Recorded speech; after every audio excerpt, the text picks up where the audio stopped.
अस्सलाम वालेकुम जी, मैं सलमान दुरानी हूँ। आप पाक अफेयर्स देख रहे हैं। मेरे साथ पाकिस्तान के एक बाखबर सहाफ़ी राना अज़ीम साहब मौजूद हैं। सर अस्सलाम वालेकुम, बहुत वालेकुम वेलकम सलाम। आपको। अच्छा राना साहब, आज की जो तकरीर है सियासी थी, गैर सियासी थी, लेकिन इससे सियासी हीट ज़्यादा बढ़ गई है। आपको क्या लगता है अब तल्ख़ी में इज़ाफ़ा हुआ है? बिस्मिल्लाहिर्रहमानिर्रहीम अस्सलातु वस्सलामु अलैका या सय्यदी या रसूलल्लाह अस्सलातु वस्सलामु अलैका या सय्यदी या हबीबल्लाह। दो चीज़ें तो ज़हन में रखिएगा, मैंने आज पूरी तकरीर सुनी और ये हम सबको पता था कि आज तकरीर में कोई ना कोई बात होनी।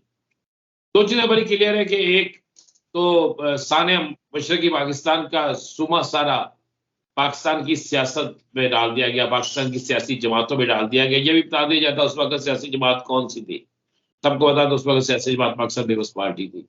एक तो उसका ज़िक्र कर दिया। दूसरा उन्होंने 2 ज़िक्र किए कि जनाब इमरान खान साहब के खिलाफ भी उन्होंने बात कर दी कि एक बयानिया और बयानिया जो था वो गलत बयानिया था, हमने किसी तौर पर भी सपोर्ट नहीं किया और फौज जो है किसी तौर पर भी ऐसे बयानी को सपोर्ट नहीं कर सकती। हम भी मानते हैं बिल्कुल नहीं कर सकती, लेकिन बात यहाँ पे फ़ौज पाकिस्तान के नहीं अशख़ास की हो रही थी और वो अशख़ास कौन हो सकते हैं ये तो ढूँढना पाकिस्तान के अहम तरीन अदारों को चाहिए। तीसरी बात उसमें उन्होंने कहा कि अब फौज फरवरी के बाद बिल्कुल गैर जानबदाराना हो गई थी, फौज ने बिल्कुल न्यूट्रल हो गई थी।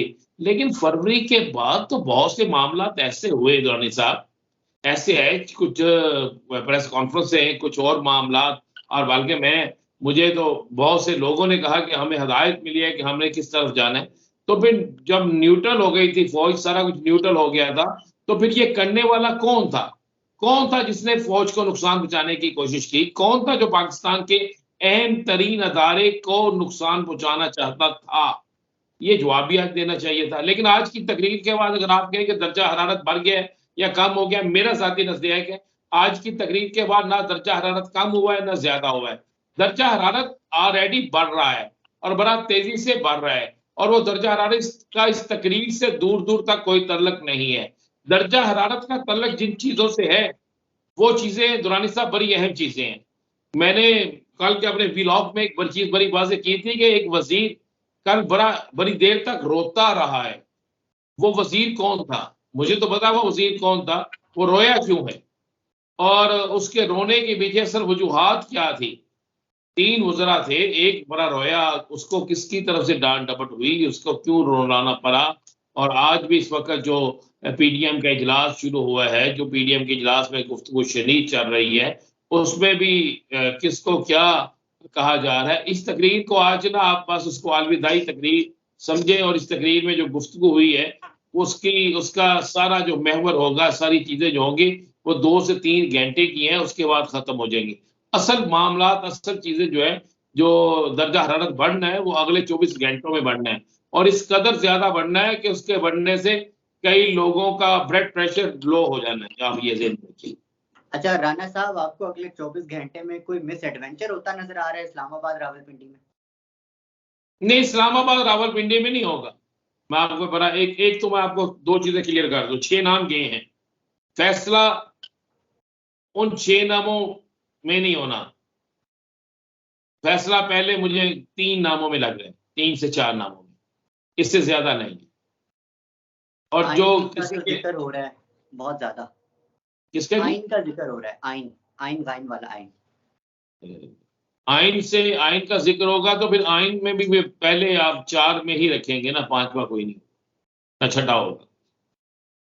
ऑलराइट। अच्छा, ये जो खबरें चल रही हैं राना साहब, इस्लामाबाद का जो लॉन्ग मार्च है इमरान खान साहब का, इमरान खान साहब को असैसिनेट करने की प्लानिंग हो रही है। आपकी क्या खबरें हैं इस हवाले से? दोबारा कीजिएगा सवाल।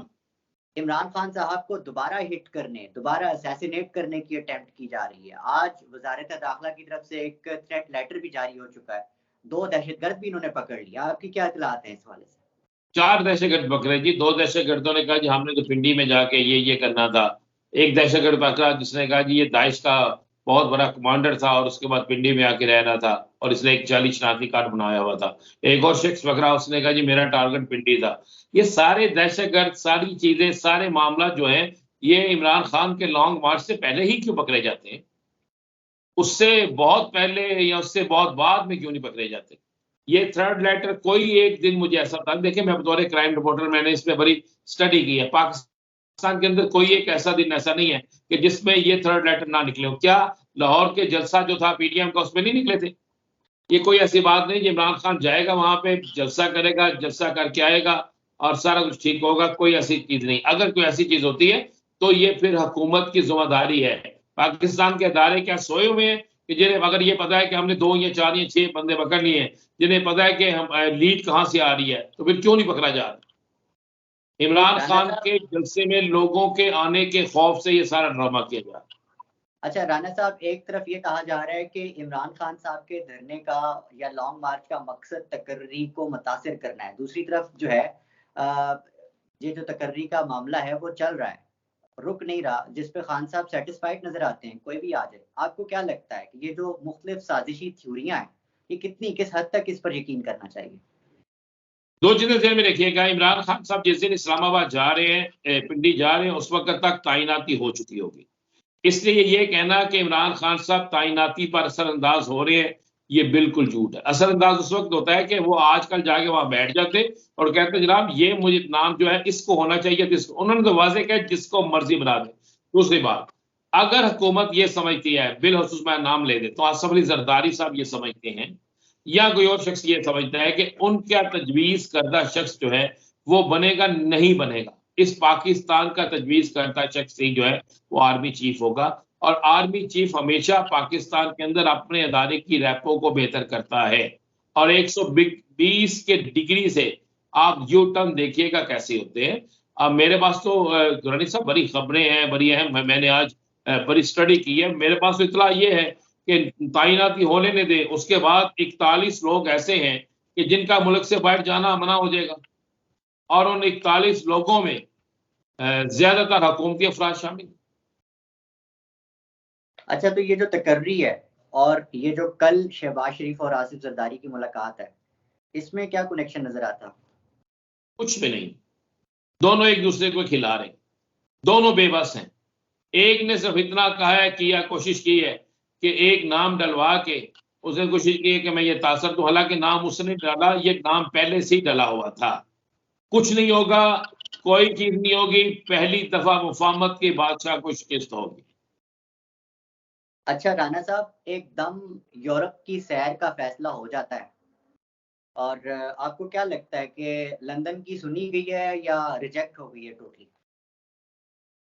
नहीं, मामला ये नहीं है, ना सुनी गई है ना रिजेक्ट हुई है। ये एक मुलाकात होनी थी, मुलाकात जो है वो तय की गई, लंदन में वो मुलाकात मुमकिन नहीं थी।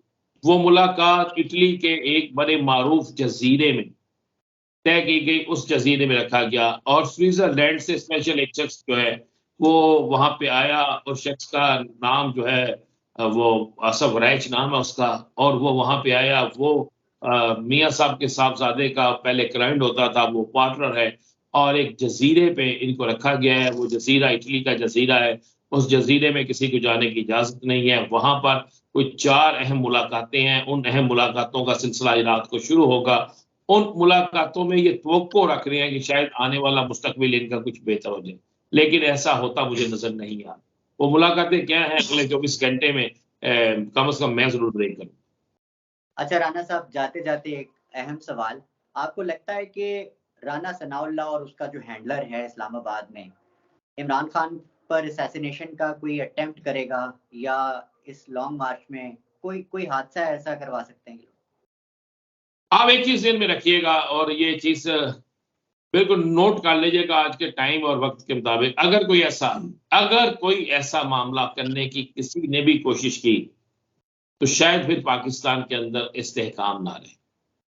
ये पहला लॉन्ग मार्च है जिसे मैंने नीचे से लेकर ऊपर तक स्टडी किया है, जिसमें पीटीआई से ज्यादा आम शहरी जा रहे हैं और कोई भी अब ये बर्दाश्त नहीं करेगा। अगर किसी एक जगह ऐसा कोई वाकया हुआ तो फिर कोई फोर्स, कोई लाठीचार्ज, आंसू गैस की शेलिंग, राइफल की गोलियां किसी को भी किसी बड़े दफ्तर में दाखिल होने से नहीं रोक सकेंगी। फिर इस्लामाबाद के अंदर मुझे फिर श्रीलंका वाला सीन नजर आएगा और ये हमाकत कोई नहीं करेगा। आपको लगता है कि इमरान खान साहब अपनी जो डिमांड्स लेकर जा रहे हैं वो पूरी होती नजर आ रही हैं इस धरने के नतीजे में? मेरे पास तो इतला ये है कि वो तमाम डिमांड्स पूरी हो चुकी है। ऑलराइट मेरे पास राना तो साहब, सबका इतला है कि वो तमाम डिमांड्स पूरी हो चुकी हैं और बस सिर्फ नई तैनाती और पुराने इंटरव्यूज जो हैं उनको नए तरीके से किए जाए। Thank you very much. Rana Azeem साहब हमारे साथ मौजूद थे। सर, आपके वक्त का बहुत शुक्रिया। और